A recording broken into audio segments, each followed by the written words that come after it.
Hi, I'm Terry Goodtrack. I'm the President and Chief Executive Officer of AFOA Canada. At AFOA Canada, we wanted to develop a series of podcasts that will assist our communities in better understanding some of the government operational requirements that our communities must comply with. It is my hope that these podcasts will help you in your day-to-day operations. Thank you. Hello, my name is Simon Brockapay. We're going to be talking about retirement planning, which is part of AFOA Canada's retirement planning podcasts. Module 1, we'll be covering Module 1, and the objective is to understand the changing attitudes towards retirement, Canada's retirement income system, retirement planning, rules of thumbs, and transition into retirement. Today's people that are retiring aren't retiring like our grandparents did. People are looking forward to spending the time in their retirement to do the things that they've dreamt of throughout their life. So this first module kind of covers some of that and some of the issues we should be thinking about. So we'll be doing an introduction into retirement, Canada's retirement income system, Canada benefits, some rules of thumbs to help you with your retirement planning, and then talking a bit about transition into retirement, and particularly these ideas of the go-go years, the no-go years, that type of thing. So retirement planning is important to living a financial but also a all-round healthy retirement. Canadians are living longer, but there are challenges to health and wellness we need to consider in our planning. So we're going to be talking about changing some of those bad habits you've wanted to change in your younger years or your presently. There's lots of information out there related to retirement, information on the website for the Federal Consumer Agency of Canada, the CRA Services Canada, INAC, and the Aboriginal Financial Officers Association website. So there's pretty well every type of information that you need to know in planning your retirement. So AFOA Canada did a study on retirement planning for Aboriginal peoples, and they found out that personal retirement portfolio represents about 16.7% of people who were surveyed where they're going to get their money. Workplace pension plan, 46.6%. 20.5% don't know where their money is going to come from. So that is a concern. And then also 16.3% are counting on the government for their retirement years. One of the things that are changing is the number of Aboriginal people over 65. It's increasing. For example, on reserve, it'll almost double over the next few years to 2026. They estimate there'll be 50,000 seniors or people over 65 on reserve. So in Canada, we have what we call the 3 pillars for retirement. Pillar 1 is old age security and the guaranteed income supplement. Pillar 2, Canada Pension Plan, or the Quebec Pension Plan if you're living in Quebec. Pillar 3 is private retirement savings, RPPs, RSPs, etc. So we're going to have a more detailed discussion of those pillars in Module 2. So some of the tips we have is you have to apply for old age security. It does not happen automatically. We talk more about that a little bit later. You can also defer your old age security up to 5 years, and that'll increase your annual benefit. Old age security has a guaranteed income supplement for seniors who receive OAS pension and have little or no other income. GIS offers other allowances also. The plan is designed to replace approximately 25% of the earnings on which your contributions were based on during your working life. The amount of CPP benefits will depend on several factors, including how long you contributed to the plan, how much you contributed, and finally, the age at which you choose to begin receiving your CPP retirement pension. So you can defer it later, like until age 70, to receive more money. The age you choose to begin receiving your CPP benefits has a major impact on the payment you will receive for the rest of your life, and we'll be talking about that later. If you have an employer pension plan, it's important to fully understand how it works. There are major differences between a defined pension plan, or DBP, or a defined pension plan, a DCP. If you are employed or work on your own in any type of work in the Yukon, the Northwest Territories, or Nunavut, you can join a pooled registered pension plan, which is a relatively new type of plan that'll benefit people in the North. We're going to talk about the 4 buckets of retirement planning. And I'm going to talk about spending. So you think about your retirement and having finances in 4 buckets. So the first bucket, you put your money away for your day-to-day living. For example, your living costs, housing costs, food, transportation comes from that first bucket. The second bucket is your lifestyle. And when we are retired, we want to have more time for entertainment, fun, travel, vacation. So you have to think about that as bucket 2. Bucket 3 is health. And some of our health costs are not covered by health insurance or non-insured health benefits if you're eligible for that. So you got to think about your health, because as we get older, our health declines slowly, and that's really when a lot of our costs for health comes into play. Legacy. We want to be able to provide gifts or a legacy to family, community, and charitable gifts. So we have to think about that and plan for it. There's a worksheet in the manual that helps you think about these expenses. Part of your package is a AFOA retirement income budget spreadsheet, which will help you add up these things, and it lists all the items of expenditure that you might find under different categories. So we want you to think about the 4 buckets: day-to-day living, lifestyle, health, and legacy. What is that going to cost? What are the expenditures? And then how you plan to finance your retirement spending plan. So that's a very useful tool you'll find in the manual. We have these rules of thumb. First of all, start saving now is a really good rule of thumb. There's a couple of others that are a bit kind of confusing. One says save 15% a year. And so that's your 15% of your after-tax income.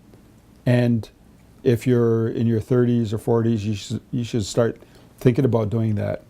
If you're younger, say you're 20 or 18 and you've started working, you can start thinking about saving 10% a year. And that's a good rule of thumb for younger people. The other rule of thumb is if you wanted to have a budget of, we'll just say, $100 a year, you need 20 times that amount in your pension plan, because you're going to be taking out $1 of that out of $20 every year over 20 years. And that's what people consider the average life expectancy. So in Canada, for women, it's around 83 years. For men, just under 80 years. And so if you retire at 65 and you pass away at 85, that's roughly 20 years. So the rule of 20 is very useful. You need an emergency fund. A lot of times we don't plan for emergencies. It could be a simple emergency like your car, you need a new car, or you need a muffler, that type of thing. where you're going to get the money for those emergencies. Life insurance, which we'll be talking about later, can be a useful tool if you can afford life insurance. You can look at it for various purposes. Even part of your legacy could be done under life insurance. We'll be going through these rules of thumbs in more detail in the manual. The new retirement. So a lot of people talk about their new retirement, that people who are retiring now are looking at retiring in a different way than our parents or grandparents did. So some people, as this slide shows, might take a year off, 2 years off before they start getting into their retirement years. So it gives them a time to relax, recharge, retool. And then when you go to retire, you're going to be doing all those things that you wanted to do. Maybe you want to travel, you want to take courses at university, you want to spend more time in the community, that type of thing. And then phase 4 is more leisure time. So that's one way of looking at the new retirement. Another way to look at the new retirement is to transition into retirement. So before you actually retire, a lot of people could take 10 years, sometimes they take 2 years. And what we're told is that it takes you 2 or 3 years to actually, once you retire, to sort of adapt to retirement life. And so people that plan early start thinking about the transition to retirement, so spending more time with friends and family, giving back to the community, doing more volunteer work, having an active life, because we know simple things like walking every day, half an hour a day, can be really beneficial to your overall health. Eating healthy is important. I think when we're really busy, sometimes we're tempted to eat bad foods and foods that we know that aren't good for us. So I think eating healthy is a good strategy for when we retire. The other is Native people like the land, so you might want to spend more time on the land. I know people that have retired and they built a little cabin and they spend most of their time hunting and fishing. So we want you to think outside the box, but you want to be starting to think about that now before you retire. So there was an article in the Huffington Post and they were asking people what did they want to do when they retire. So people want to write a book, and it's not that unusual. I've talked to Native people that would say, I'd like to write a book, learn a new language, start a business, do some experiential travel, like say you want to go to the Himalayas or something like that. You want to do something that you thought about doing during your working life and that you'd like to do when you're retired. And volunteering. A lot of people spend a lot of time volunteering in their community. This slide says, new tricks, truth, or urban legend. So can you really teach an old dog new tricks? And the answer is yes. So there's a lot of new science and new books out. One is called The Power of Habits.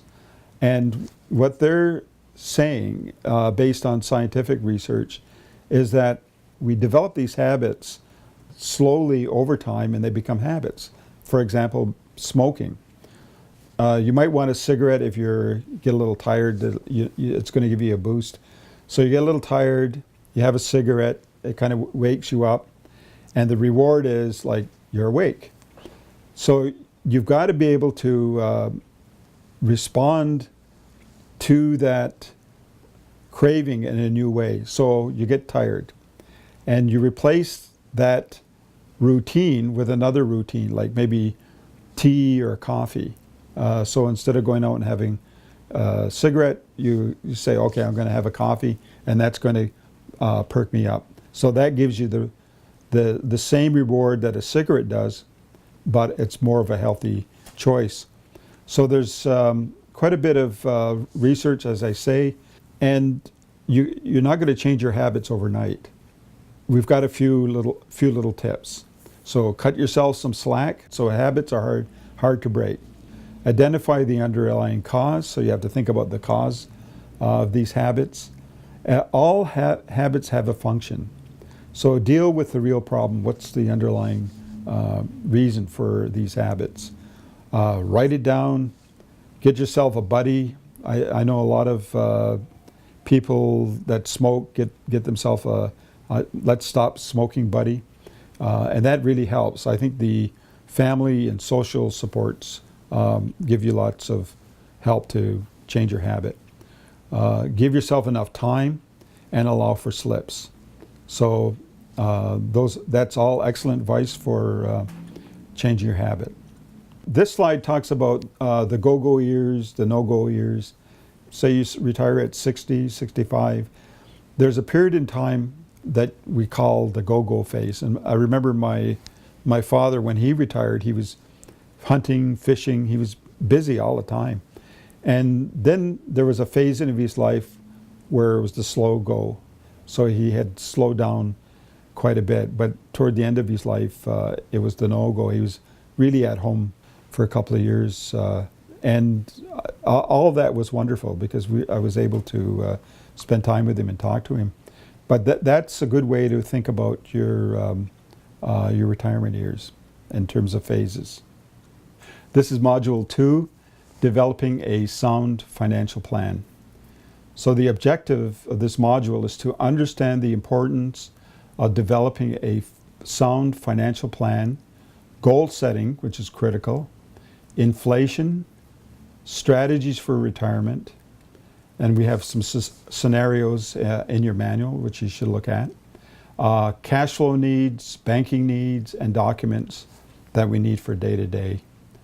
The key topics we'll be talking about, as I just said, is goal setting, inflation, scenario building, cash flows, banking, and where to get your documents and how to get your documents that you'll need during your retirement. So goal setting is kind of a magical term. I think in the past our ancestors would have looked at goal setting as really interesting because you kind of predict the future. You can create your own future, and we now have the tools in which to change the future, our future. So this SMART goal setting stands for specific, measurable, attainable, relevant, and time-bound. So when we talk about specific, we're really talking about establishing goals, like say I want to be able to, when I retire, spend more time with family. I want to be able to go on some vacations. I want to do some volunteer work in my community. So that's specific. And measurable, it might be I want to go on a trip every year. I want to be able to spend half my time volunteering in the community. And attainable is it reasonable to expect you'll be able to achieve these goals?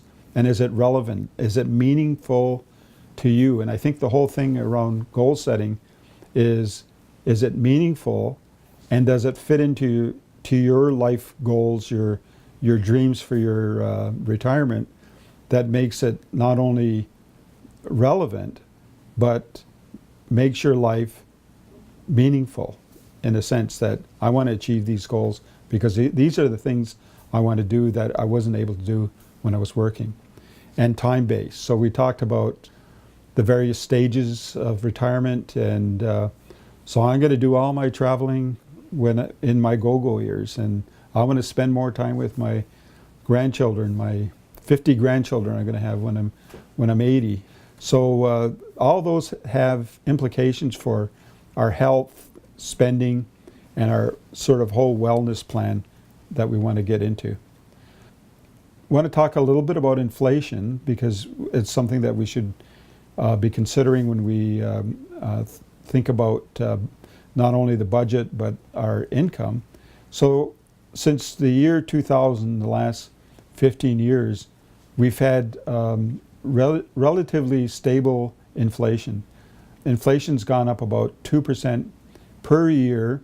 I know over history, somebody's calculated that it's on an average like 3% for the last 200 or 300 years. But if you look at in Canada from the mid 60s to 2004, the inflation rate has been low. It's been high as almost 15%. So it's in a way it's kind of predictable, but a little bit unpredictable.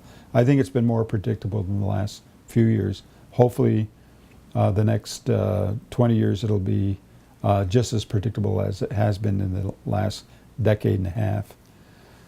Day-to-day banking, a lot of the banks in Canada offer benefits to seniors.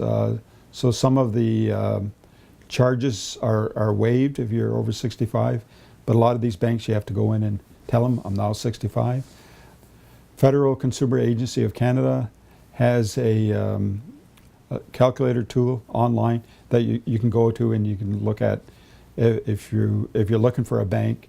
That'll help you identify a number of banks in Canada, and they update it on a fairly regular basis, so that'll give you the best products and prices for your particular needs.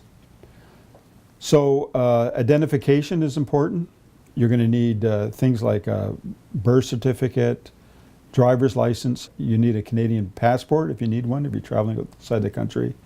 Certificate of Canadian citizenship or certification of naturalization, permanent resident card or citizenship, birth certificate, social insurance numbers, old age security card, certificate of Indian status, and in some cases those status cards can be used similar to a passport. There are provincial health cards, but you got to keep in mind that they're not always, you're not always able to use it for identification purposes. Social insurance number, birth certificate, health card, registration of live birth are some of the basic documents that you need. So now we're going to talk a little bit about cash flow needs, and I think from the research that AFOA Canada did, some people do budgeting. I think roughly half or 50% of the people do budgeting, but a lot of people don't do budgeting, and therefore they don't really know what their cash flows are, what their cash flow needs are. There's an online tool which I would highly recommend for you to use. It's called Get Smarter About Money, and it's a tool and calculator that's very, very useful. It wouldn't take you very long to complete it, and it'll help you with your determining what your cash needs are over a long period of time. FCAC budget calculator is another online tool that you might want to use. You can look on the slide, there's the URL for it, and it can be downloaded and developed as you gain more information and facts. And we'll talk about, with this manual, there's also a AFOA retirement planning Excel spreadsheet that would be very useful, and it's been adapted to First Nations, Inuit, Métis needs.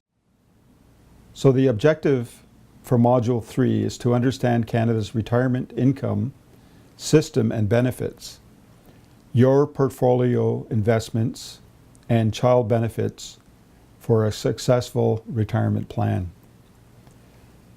Some of the key topics we'll cover is the government benefits like old age security, your portfolio investments, and child benefits, which have recently changed here in Canada.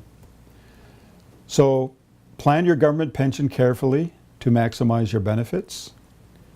Use the Canada Benefits Online Benefits Finder, which will direct you to most federal, provincial, and territorial benefits. It can also search using the term Aboriginal person. Old age security provides you with a modest pension at age 65 if you lived in Canada for at least 10 years. You may have heard that this might change, but the present government said they would shift it back to age 65. There are benefits under Old Age Security Program that include the OAS pension, guaranteed income supplement, the allowance, and the allowance for the survivor.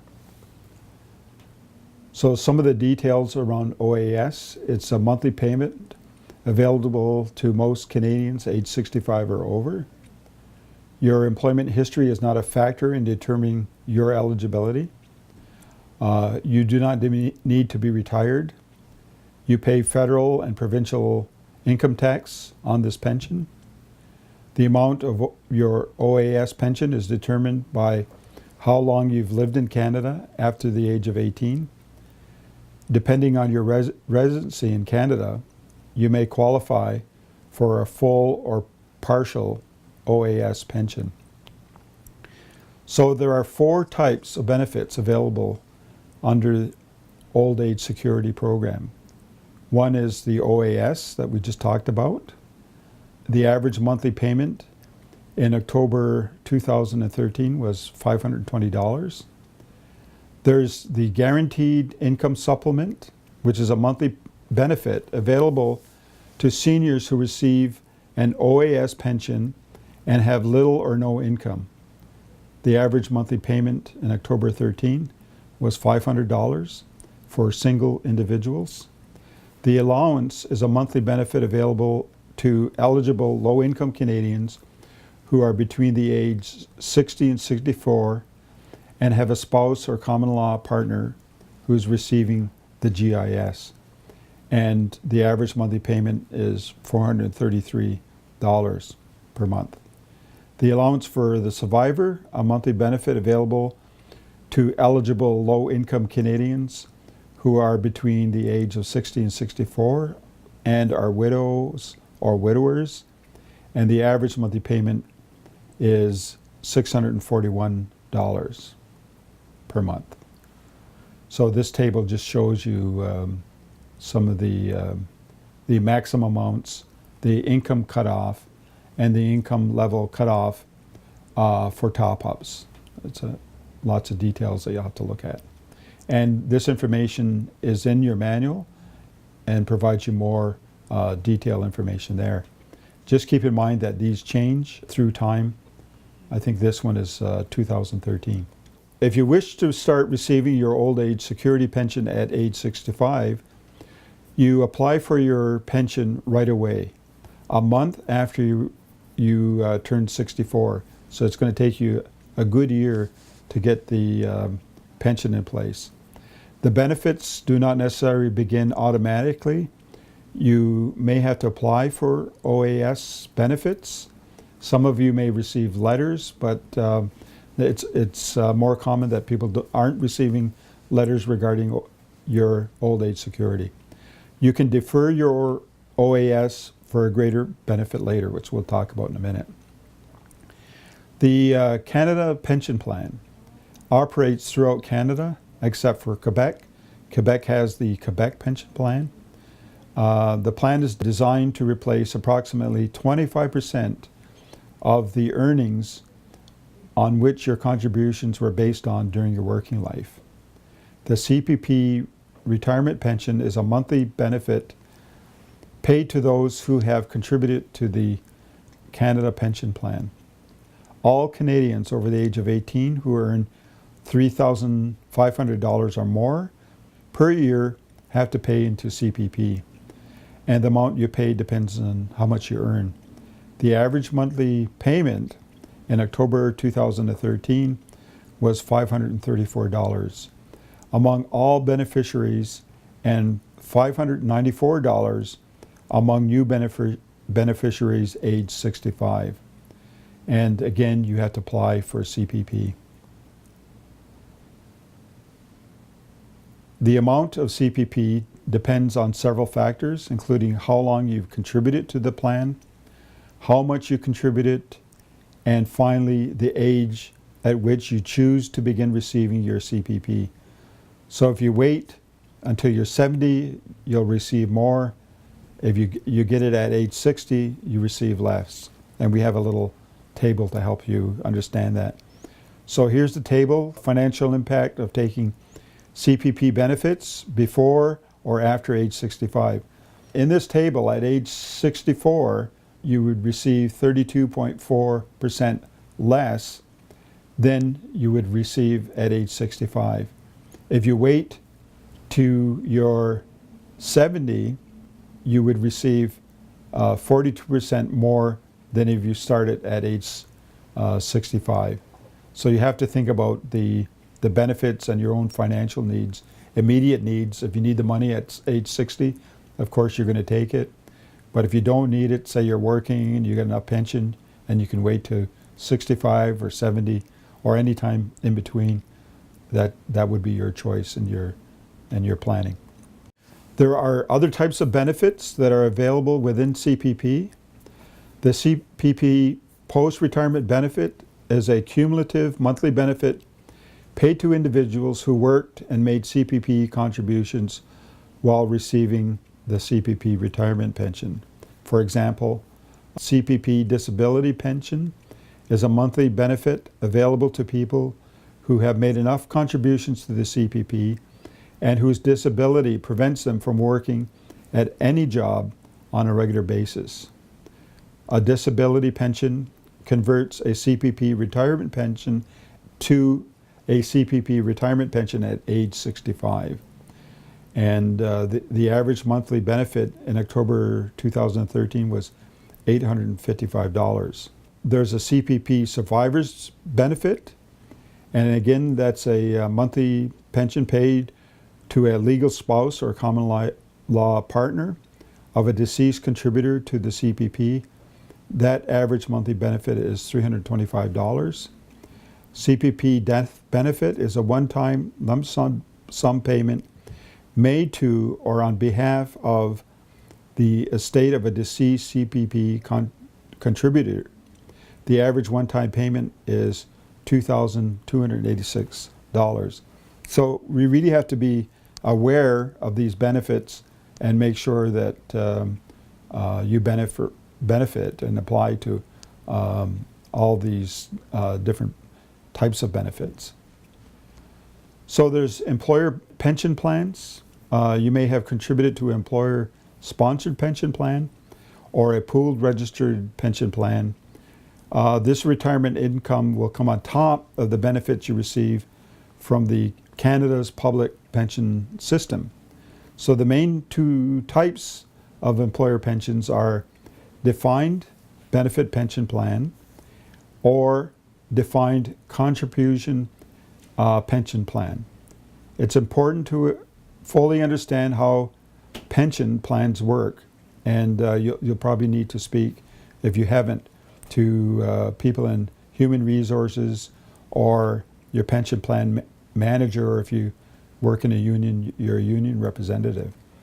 We're going to talk about the RRSPs, the pooled registered pension plans, and personal retirement savings and investments. Regarding the personal savings and investments, there are registered savings plans, there are tax-free savings accounts, there are non-registered savings and investments, and basic savings account that you would have in your bank.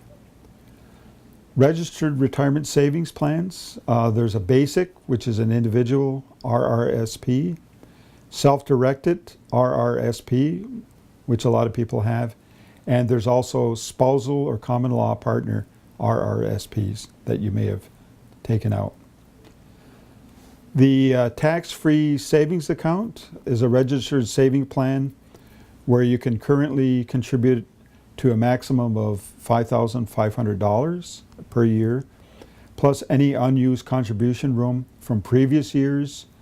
It can act at the same way as regular savings account, but it can also hold a wide range of investment types and can allow your savings to grow tax-free. Keep in mind that the TFSAs are not as flexible as regular savings account. If you're not careful about how much you contribute and withdraw, you can be charged a penalty by the Canada Revenue Agency. Non-registered savings and investment can include common checking, savings accounts, as well as more advanced financial instruments such as mutual funds. I think a lot of people are invest in mutual funds, stocks, bonds, exchange traded funds, real estate investment trusts, and others. A non-registered investment differs from RRSP or a TFSA in that it does not allow you to avoid or delay taxes. That is, you pay tax on the income you earn from investing in them. So the basic savings account, so I think most people have a savings account, are generally very low. Most often interest earned won't be able to keep the pace with inflation. As we know, the interest rates are very low these days. But the benefit of having a savings account is that it's money that you can use right away if you need money in case of emergency. So talk a little bit about children. When you're retirement, you're probably either not planning on having any children, or you may be raising your grandchildren, or even having your own children in your home. So raising children is a big financial commitment and usually means having to manage on less money. So that includes costs of diapers, clothing, baby equipment, childcare, can quickly throw your financial plans off and put a strain on your family budget. So we got to think about all those costs. The objective for this module is to understand tax planning for retirement, which includes income, tax credits, capital gains, estates, work, and getting assistance with tax filing. You want to keep more of your retirement income. So if you and your spouse are retiring soon or just retired, you may have questions about making the most of your retirement. For example, you may be wondering, how can you include in your retirement income plan strategies to pay less tax? So there are tax breaks available. How can you take advantage of your government benefits? So there's a lot of benefits, and I think a lot of people don't apply for all those benefits. So we want to be careful about identifying them and applying for them. Can you and your spouse work together or to pay less tax as a couple so you can income split? And how can you minimize the possibility of your old age security being clawed back? So you've got to think about that also. So some quick strategies to pay less tax in retirement. Income splitting reduces your overall taxes when you and your spouse equalize your retirement income. Withdraw your assets in the right order to maximize tax efficiency. So you've got to think about that strategically. Understand how different types of investment income are taxed. Make a loan to your spouse if he or she earns less income. Unearned income is a type of income that include income or funds that are gained from interest, dividends, investments, or capital gains, as opposed to income that is earned by working for a salary, hourly wage. So investments income is earned from investments such as interest, dividends, and capital gains. Tax credits. You may also be entitled to provincial or territorial credits in addition to your federal credits. The provincial and territorial governments develop their own tax laws and policies. The Canada Revenue Agency collects and administers the individual income tax for the governments, except for the province of Quebec. The CRA also administers various provincial and territorial programs. And you can find that material on in your manual. There's a URL that'll direct you to that, and there's lots of information available on the internet, as we talked about earlier. So federal tax credits for seniors and other tax considerations. So there's the age amount, the pension income amount, pension sharing, and pension income splitting.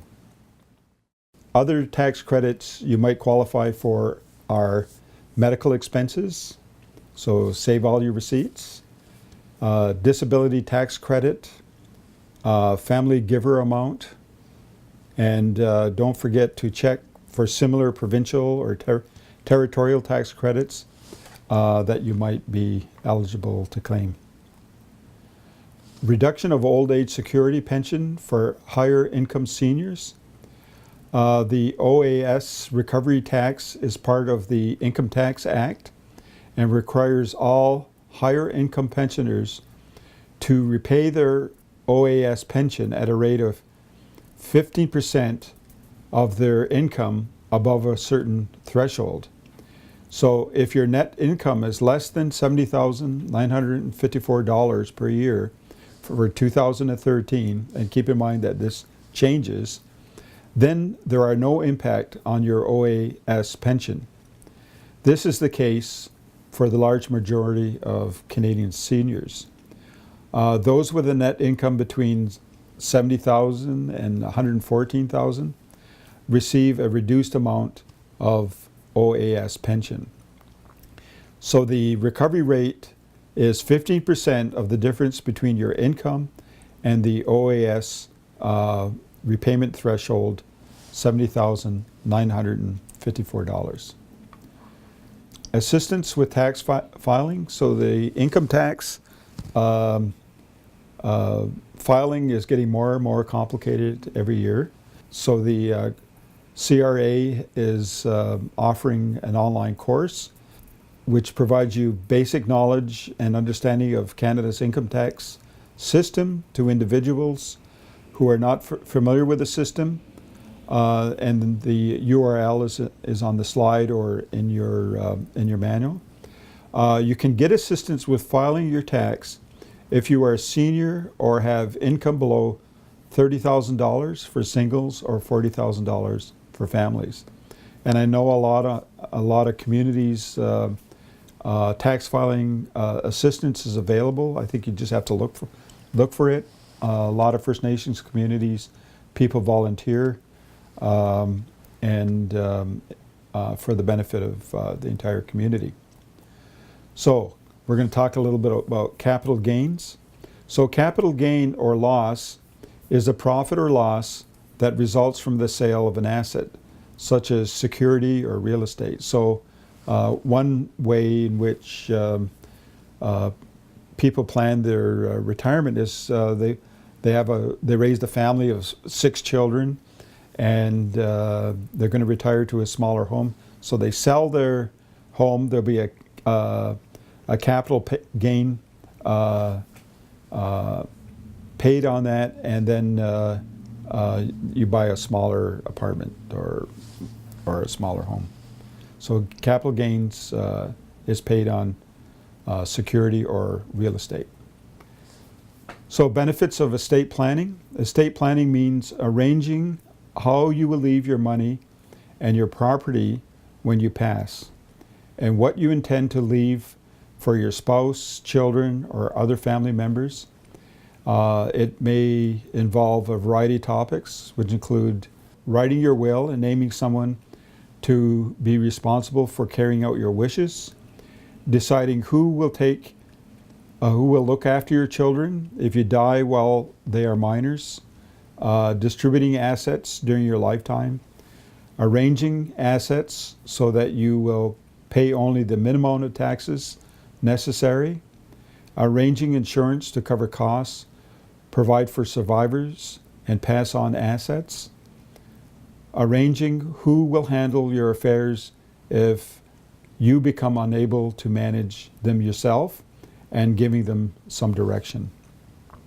Part-time and temporary work implications.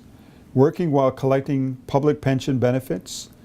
One of the questions people ask is, can I work and receive Canada Pension, CPP, benefits at the same time? Yes, you can. The CPP allows you to begin receiving your CPP retirement while continuing to work. Between the age of 60 and 65, if you work and collect CPP benefits, you and your employer will have to contribute to make CPP contributions. These contributions will go toward the post-retirement benefit, a lifetime monthly benefit that will increase your CPP retirement income when you stop working. So what is the CPP post-retirement benefit? It's for people who work in Canada outside of Quebec and receive a retirement pension from CPP or QPP. The benefit increases your retirement income. If you're under the age of 65, you will receive your CPP retirement pension.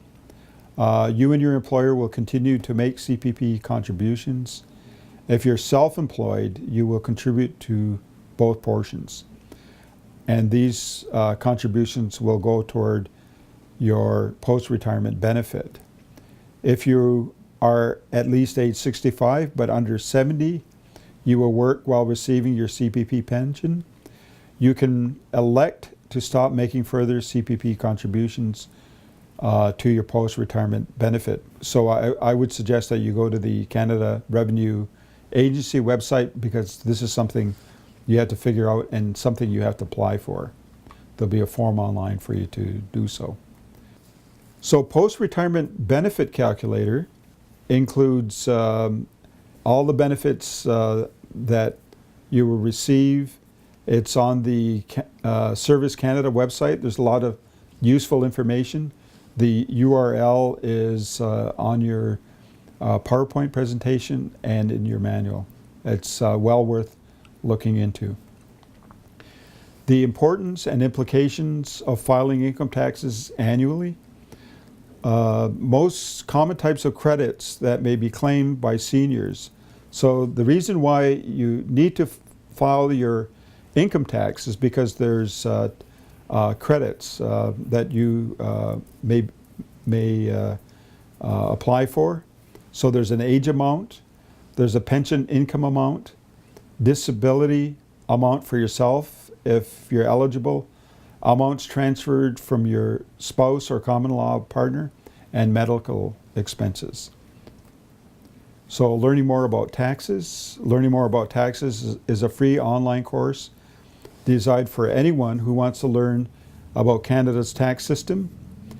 You need about 60 to 90 minutes to complete the course. And the course will provide you information on, you will learn about your role in the Canada tax system. You will learn why you pay taxes and how these taxes are spent. And you will learn how to complete and file a simple tax return online for free. So the tax system's applications and return is available online, and it's a little quicker than the old mail-in system. The objective of this module is to understand government benefits under the non-insured health benefits, provincial and territorial health care, assisted living on reserve, descendant estate program, national child benefit reinvestment, and savings for your child's education, which are important things to think about in our retirement. So the non-insured health benefits, NIHB, will provide financial support for things like pharmacy benefits. The manual and your PowerPoint gives you an URL where you can access this information on the Health Canada website. So it'll provide you information on pharmacy, medical supplies and equipment, billing for medical supplies and equipment, short-term crisis intervention like mental health counseling information, dental benefit information, general program information. So this is a very useful site to go to if you're wondering about the benefits under NIHB. As we mentioned earlier in earlier modules, there's an excellent online tool called the Benefits Finder, which is under a program called Canada Benefits, and it provides you with information on federal, provincial, territorial, and it can customize your information around life events. So we got a slide here on life events. So if you become unemployed, you put that in as one of the factors. If you're retired, if you just want to go back to school and learn, housing, divorce and separation, other life events like health concerns, tax concerns, if you want to start a new business, dealing with death, and victim and legal concerns. I've used the tool, and you'll get dozens of federal, provincial, territorial programs that you might be eligible for. Another way that you can use this tool is you can put in, are you a parent? Or are you a student? Are you a senior? So in the case of retirement, you can put it, I'm a senior, I have a disability, I'm a veteran, I'm an Aboriginal person, and you can put in need of financial assistance, and that will tailor the results that the tool will provide you. And so what it does is it'll give you the name of the program and a link to go to that program.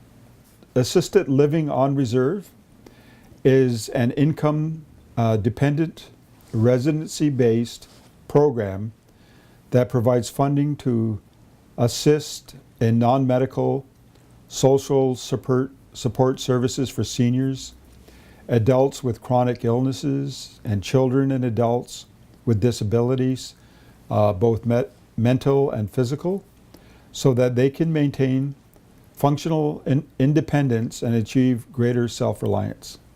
There are three major components to the program. There's an in-home care portion, adult foster care, and institutional care. So there's another program, home and community care, which is delivered by Health Canada. It provides a structured client assessment process. For example, ongoing reassessment to determine clients' needs, family supports and services, a managed care process, incorporating case management, referral services, home care nursing services, and that encompasses supervision and teaching personnel, home support services, such as light housekeeping, laundry, meal preparation, personal care, which includes bathing, grooming, and dressing, in-home respite care, and linkages with other professional and social services, such as hospitals and physicians, as well as respite and therapeutic services, provisions of and access to specialized medical equipment, supplies, and pharmaceuticals. It has a system of record keeping and data collection to carry out program monitoring, ongoing planning, reporting, and evaluation activities. So it's an excellent program. It is available in most First Nations community, and it's really designed to provide you services to enable you to stay in your home, and as you get older, to link to other services in your community. We're going to switch to Descendant Estate Program on Reserve. So this is our wills and estates on reserve, which are different from wills and estates off reserve for status Indians who ordinarily live on reserve at the time of their death. This also applies to status Indians who ordinarily live on Crown lands at the time of their death. Under the Indian Act, the Minister of Indigenous and Northern Affairs Canada, INAC, has jurisdiction over the wills and estates of status Indians if the deceased ordinarily lived on the reserve at the time of death, or the deceased ordinarily lived on Crown lands at the time of death. So it falls under the Indian Act. For more information about estates and wills, You can go to the URL or the phone number, which you'll find on the in the manual or on the PowerPoint, and it'll give you information on administering an Indian Act estate. There's also stuff online that'll help you with that. What should I do when a loved one dies? Setting a family member's estate. What is a will and how to make one? Why make a will? Indian status, regional offices that can help you, and other information. There's another program which is fairly new. It's called Matrimonial Real Property on Reserves. Its longer name is the Family Homes on Reserve and Matrimonial Interests or Rights Act, and it provides women and families living on reserve with access to the same matrimonial rights and protections possessed by other Canadians off reserve. While the legislation is new, you should look at it and how it affects your will and estate on reserve. And again, there's the URL. There's a couple of URLs. One has the INAC information, and the other has sort of legal questions and answers that will help you with any questions that you have. The National Child Benefit Reinvestment Initiative was introduced in the 1997 federal budget in response to the Government of Canada's commitment to improving support for children in low-income families. It was set up in motion in 1998 as a joint initiative of federal, provincial, and territorial governments.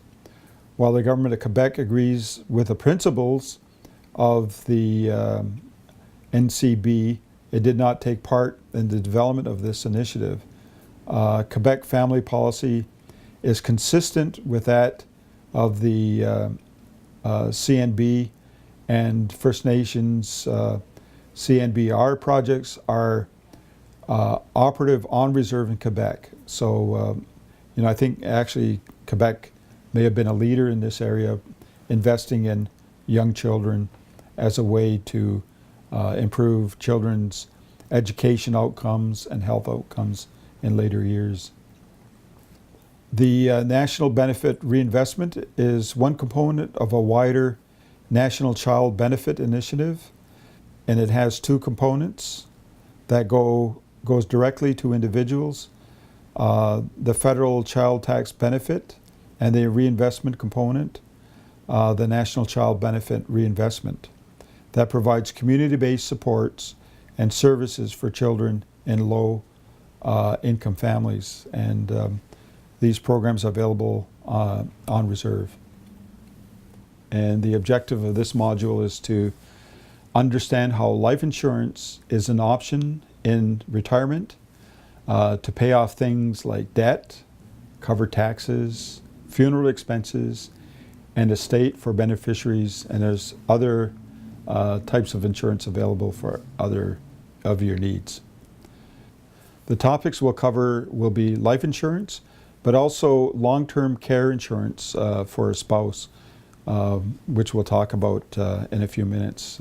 It's an important aspect of thinking about retirement. So life insurance pretty well covers many of the issues and concerns you may have in retirement. Life insurance can pay off debt. So some people have their, say you have a mortgage and it's life insured. So if you pass away, the mortgage will be paid for. So there's other things. It could cover taxes after death, funeral expenses and legal fees, income for dependents, estate for beneficiaries, equalize your estate when things can't be divided, help business remain viable, gifts for charities and communities. So in the past I heard, like out in BC, people would get life insurance for things like land claims. So when they passed away, they would be providing money to the community to invest in land claims That's gone on for decades. It could cover things like funeral expenses, and you might have a small insurance, life insurance for grandchildren or children after you pass away. So long-term care insurance for a spouse. Long-term care is for people with a prolonged physical or chronic illness, disability, or cognitive disorder. There's been a growing need for help for people with cognitive impairment, such as Alzheimer's disease and other forms of dementia. Long-term care is focused on caring rather than curing. So there's been more and more concern about the cost of long-term care. So insurance is there to enable you to cover the costs that aren't covered by provinces for long-term care. You most likely should not buy long-term care insurance if you can't afford the premiums, you have limited assets, your only source of income is old age security and guaranteed income supplement benefits. You often have trouble paying for utilities, food, medicine, or other important needs. So buying this type of insurance is not recommended. The objective for this module is to understand the importance of having a will, making decisions on funeral, power of attorney, tax implications for living legacy, probate fees, and managing family conflict. For a complex or complicated estate, you may require a lawyer. Your financial institution can provide you advice. There are financial professionals or professional estate planners out there that may help you. The important thing is to get started, well, anytime, particularly with wills. So get started now. There's an excellent tools and information online from FCAC and INAC for First Nations on and off reserve. There's a URL on your PowerPoint and in your manual for INAC's Administering and Indian Act Estate. General information for administrators. This booklet provides information based on the Indian Act and how to administer an estate of an Indian who lived on reserve or on Crown lands when he or she passed away. So wills, what is a will and how do I make one? A will is a document that leaves instructions about what you want done with your property, your estate, after you die. There are two main purposes for making a will. One is to document your intentions as to the choice of beneficiaries or recipients of your assets, and two, to appoint an executor. For First Nations people that live on reserve, a valid will is a must. It must be in writing. You can write your own will and use a will form available from various sources. It needs to be signed by you.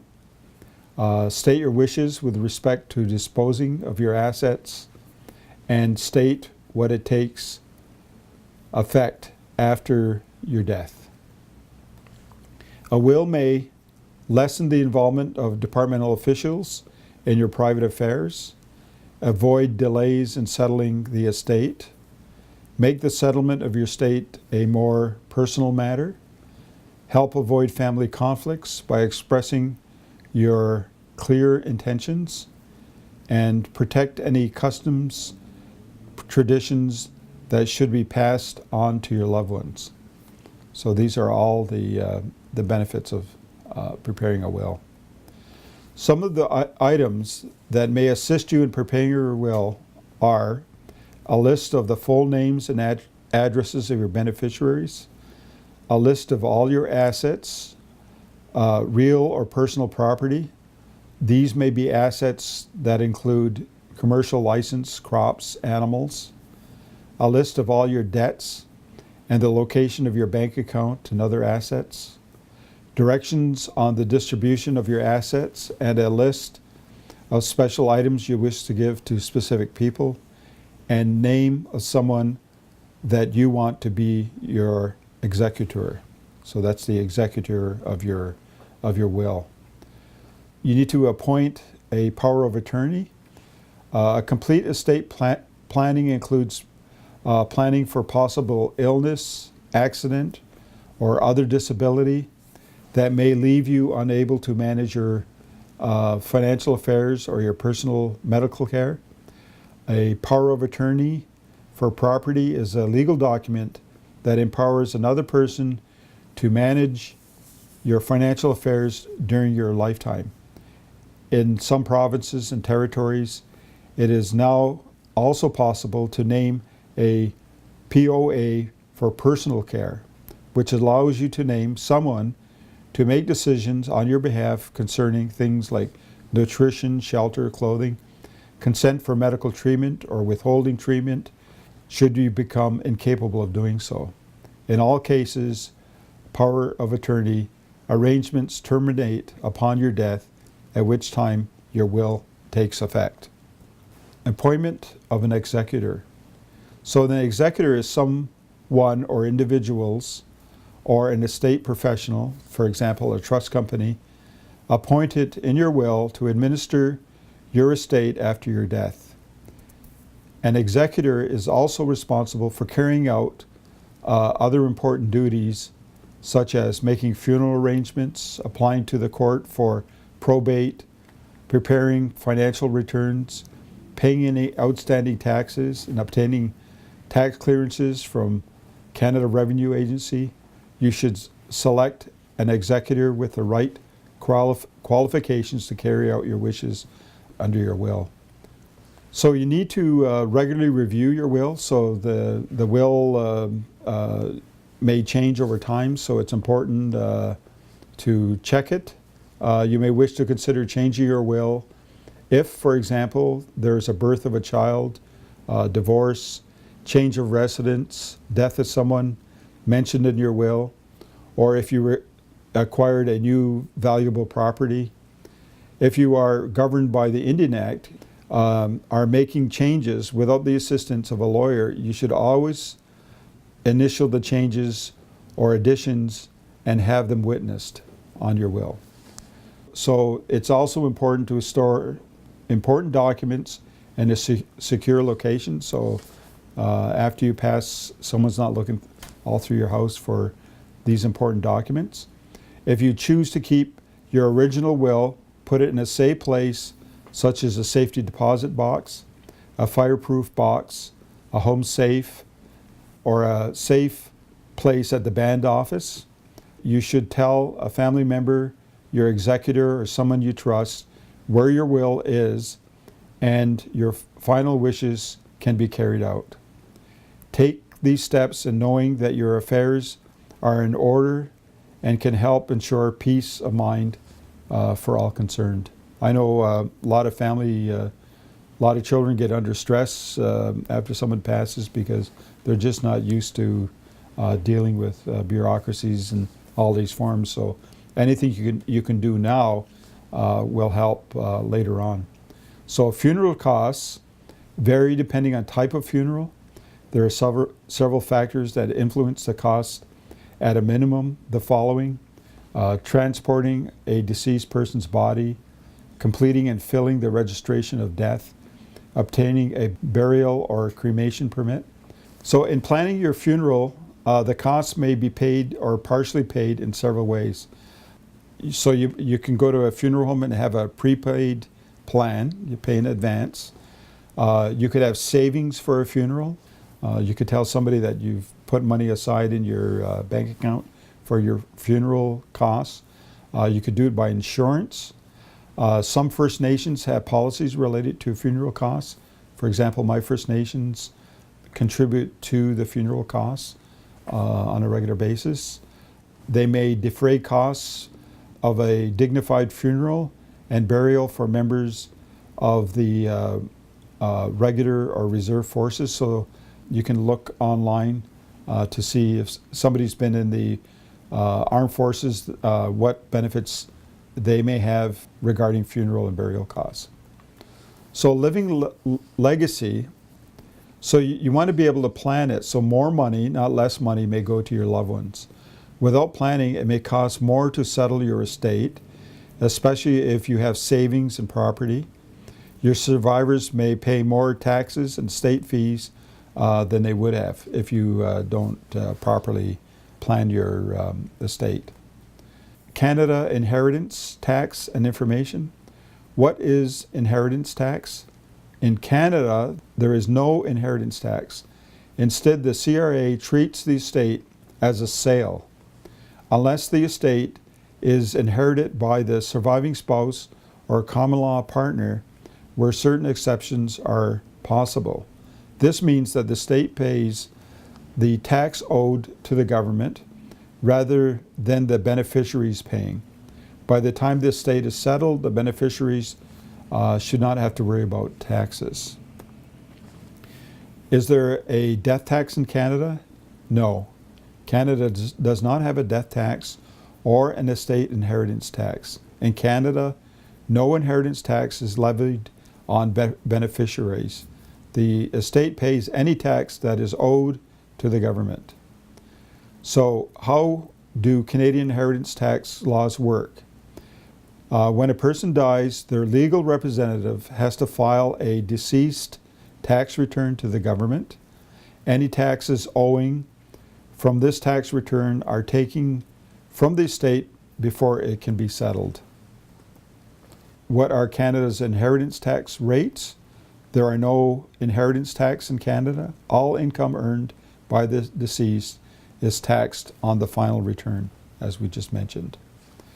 Are there any inheritance tax exemptions? Certain exemptions are available for tax liability incurred for deemed dispossession.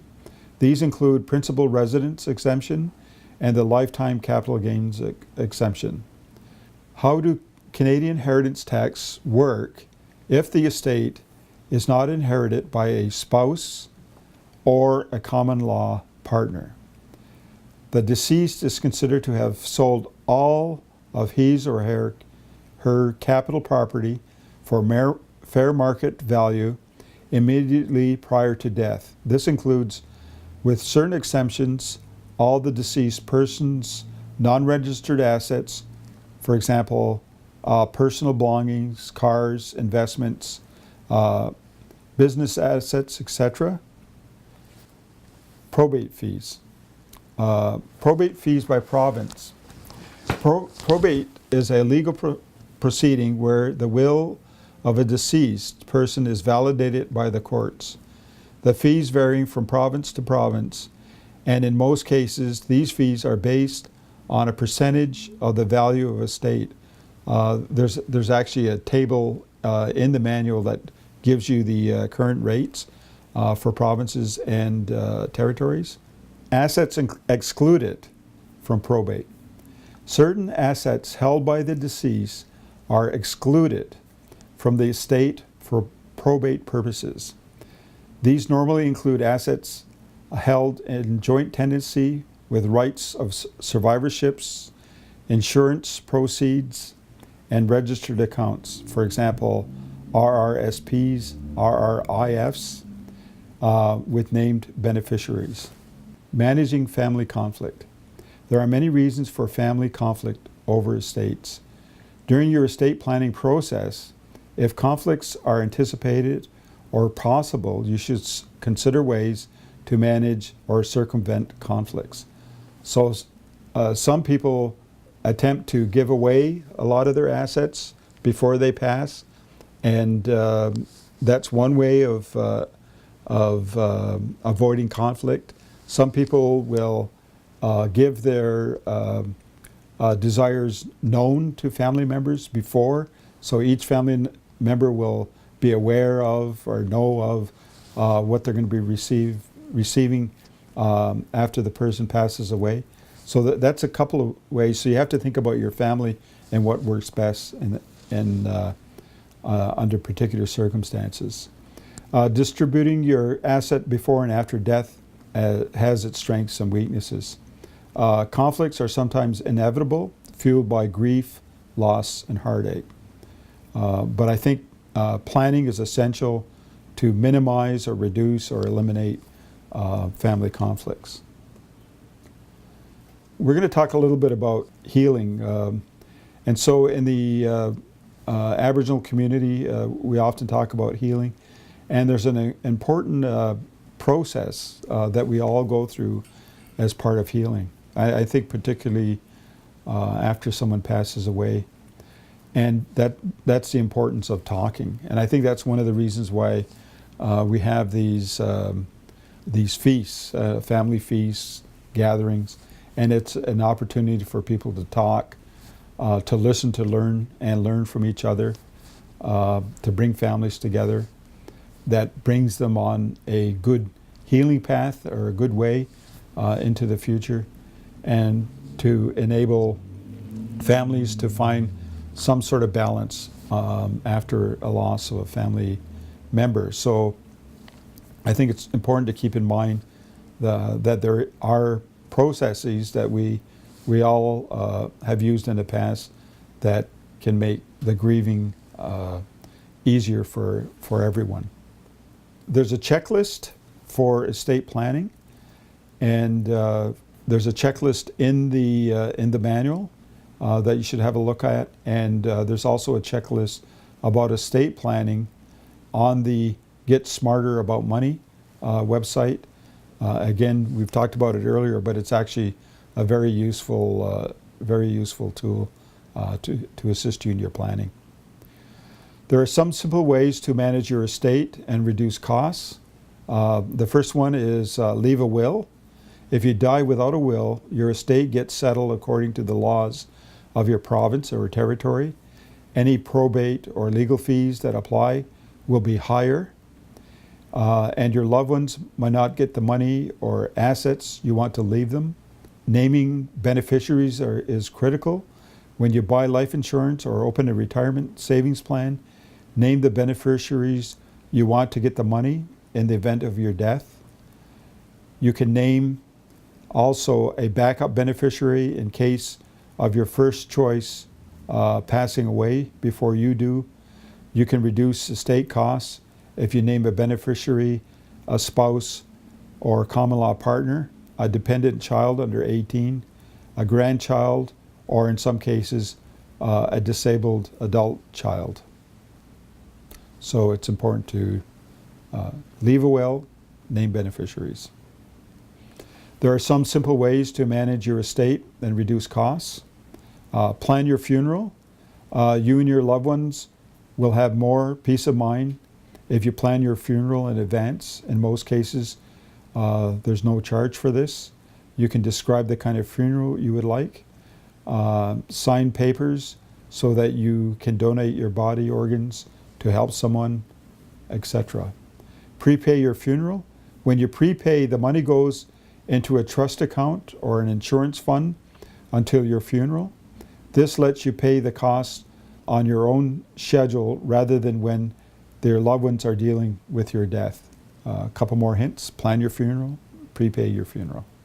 Here are some simple ways to manage your estate and reduce costs. Buy life insurance to cover expenses. So you can leave a tax-free lump sum payment. If you name a beneficiary, the insurance money will pass to them without any taxes or probate fee. So insurance is important in this area. Provide a steady stream of income. Your loved ones can use the death benefit to buy an annuity for monthly income. They won't have to pay taxes on that income. Cover final estate costs. If you name your estate as a beneficiary for your life insurance policy, your executor can use the money to cover any final costs, including funeral and probate fees, outstanding debts, taxes owing. However, the money will be added to your estate and subject to probate fees. Give some of your money as gifts before your death. I just talked about that earlier. Spend unsheltered assets first after you retire. If you have unsheltered savings, savings that are not tax sheltered plan, such as registered retirement saving plan or registered retirement income fund, you can reduce estate taxes by spending the unsheltered savings first. Take advantage of the final RRSP contributions. With some RRSPs, you can instruct your executor to add money to your spousal RRSP account up to 60 days before you die. This can turn taxable income into a sheltered investment. So there will be less money that is taxed and lower fees on your estate. AFOA has a financial literacy series on estate planning for First Nations people in Canada. And the first two articles that are included in the appendices of your manual include post-secondary education funding and saving plans for Aboriginal students, which is important for you to review. The Canada Pension Plan, retirement pension overview for First Nations people, because there's some particular things you should know about CPP as it applies to on and off reserve. And the final article is estate planning for First Nations people in Canada, and that one is also well worth reading. We're going to cover Module 8, which covers a wide range of other considerations and options.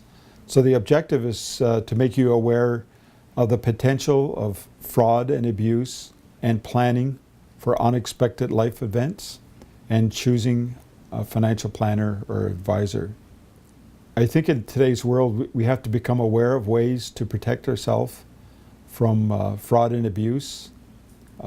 We should be looking at a financial planner or advisor who can help you with complicated investing and regulations associated with retirement, if it's complicated, as we talked about earlier. Plan for unexpected events so you are prepared for them financially and emotionally during your retirement. One of the biggest issues these days is seniors and financial fraud. Generally, financial fraud means using dishonesty or to trick somebody into losing money. It could involve lies, trickery, and other dishonest practices. Every day we are subject to internet and telephone scams. I must get 6 emails every day for some kind of investment thing. And even telephone scams are regular, which we hear on the radio telling us to beware of a particular scam that's going on in our area. It's important to note that if we did not work, these crooks would be out of business. So financial fraud can take many different forms. Some of the examples are identity theft, credit card fraud. I think I've had my card copied at least 4 or 5 times in the last few years.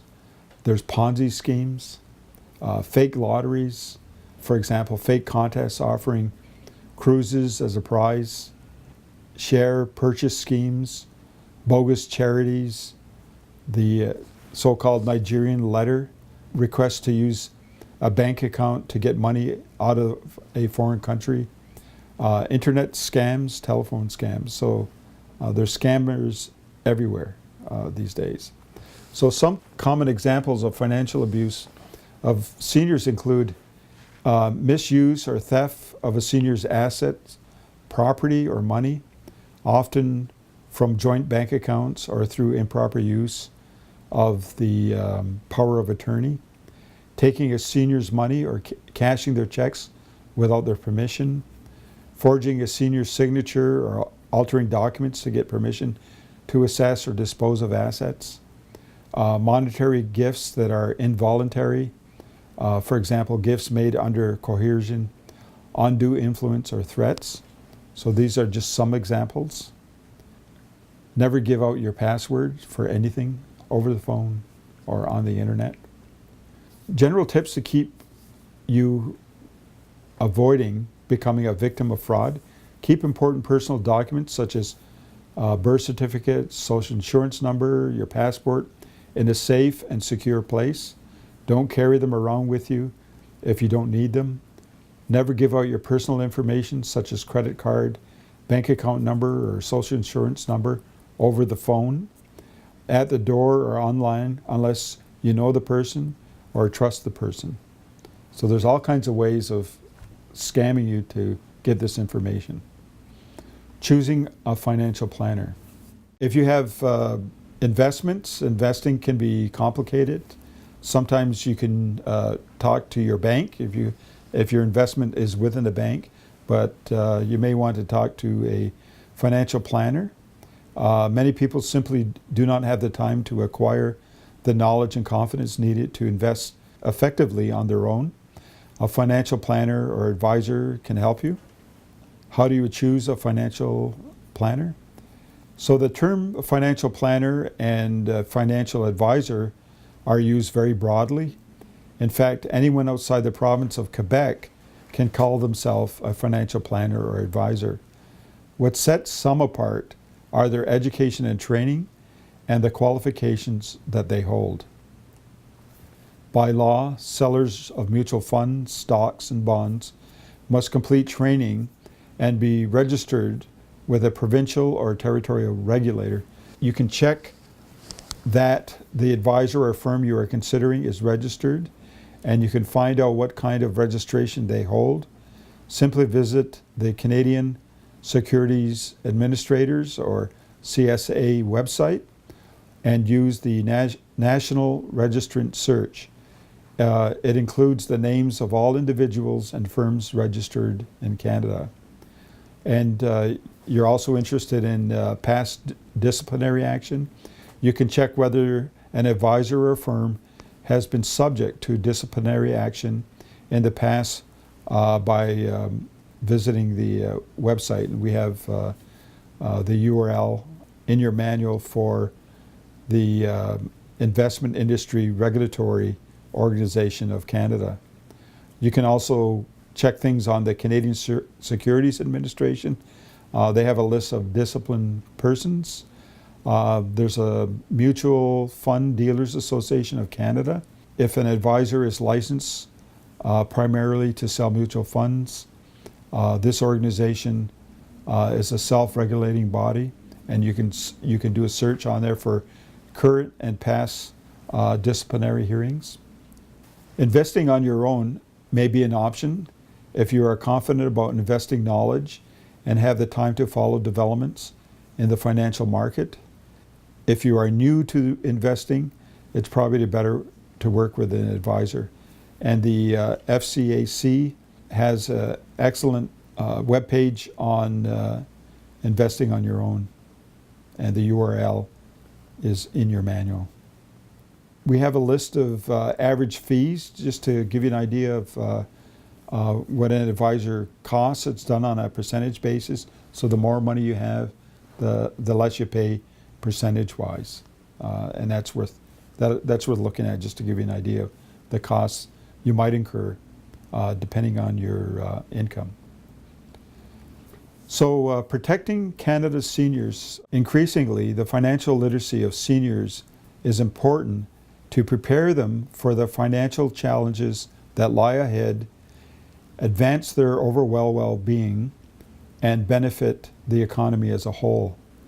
The Government of Canada has taken steps to champion seniors' rights, namely by enacting the Protecting Canada's Seniors Act in 2012 and developing information on combating elder abuse, which is available on the seniors.gc.ca